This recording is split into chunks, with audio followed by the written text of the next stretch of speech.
Woe to the rebellious children, saith the Lord, that take counsel, but not of me, and that cover with a covering, but not of my spirit, that they may add sin to sin, that walk to go down into Egypt, and have not asked at my mouth, to strengthen themselves in the strength of Pharaoh, and to trust in the shadow of Egypt.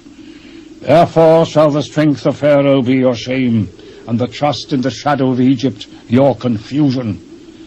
For his princes were at Zoan, and his ambassadors came to harness. They were all ashamed of a people that could not profit them, nor be an help nor profit, but a shame and also a reproach. The burden of the beasts of the south into the land of trouble and anguish, from whence come the young and old lion, the viper and fiery flying serpent.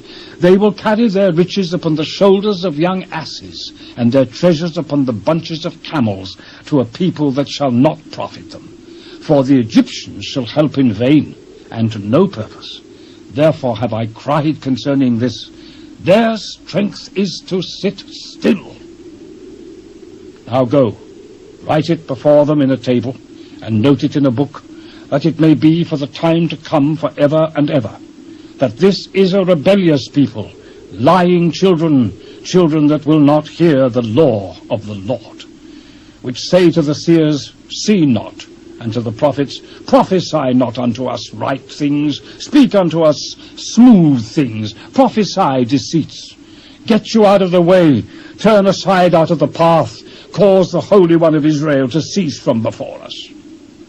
Wherefore thus saith the Holy One of Israel, because ye despise this word, and trust in oppression and perverseness, and stay thereon, therefore this iniquity shall be to you as a breach ready to fall, swelling out in a high wall, whose breaking cometh suddenly at an instant.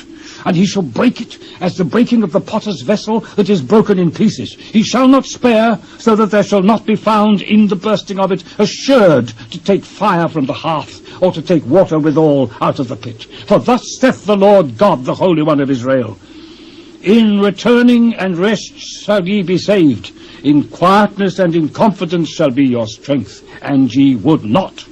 But ye said, no, for we will flee upon horses, therefore shall ye flee.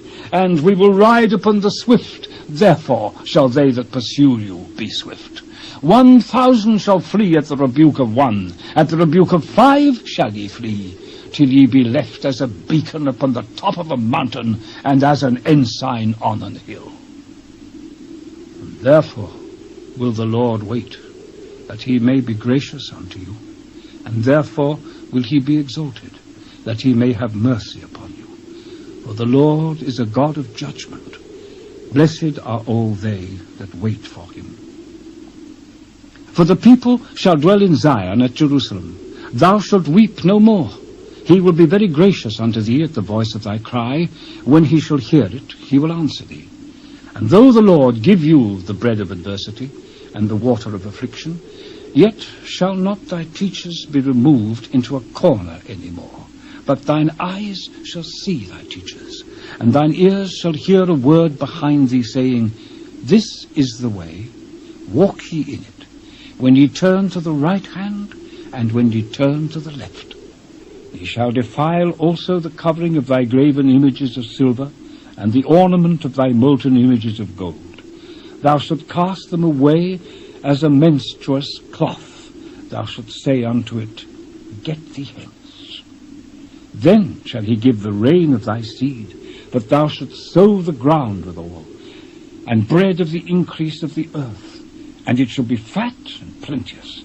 And in that day shall thy cattle feed in large pastures. The oxen likewise, and the young asses that ear the ground, shall eat clean provender, which hath been winnowed with the shovel and with the fan.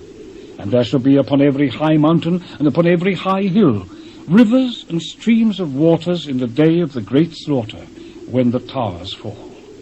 Moreover, the light of the moon shall be as the light of the sun, and the light of the sun shall be sevenfold, as the light of 7 days, in the day that the Lord bindeth up the breach of his people, and healeth the stroke of their wound.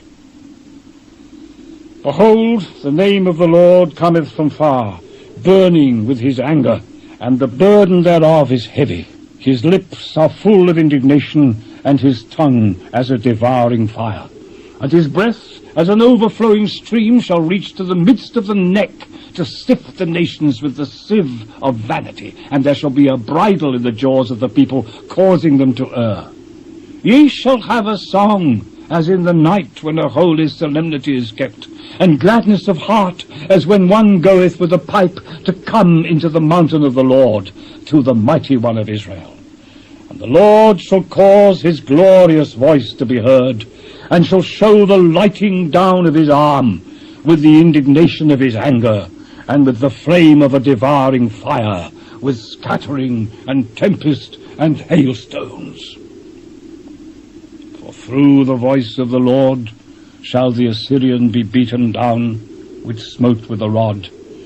And in every place where the grounded staff shall pass, which the Lord shall lay upon him, it shall be with tabrets and harps, and in battles of shaking will he fight with it.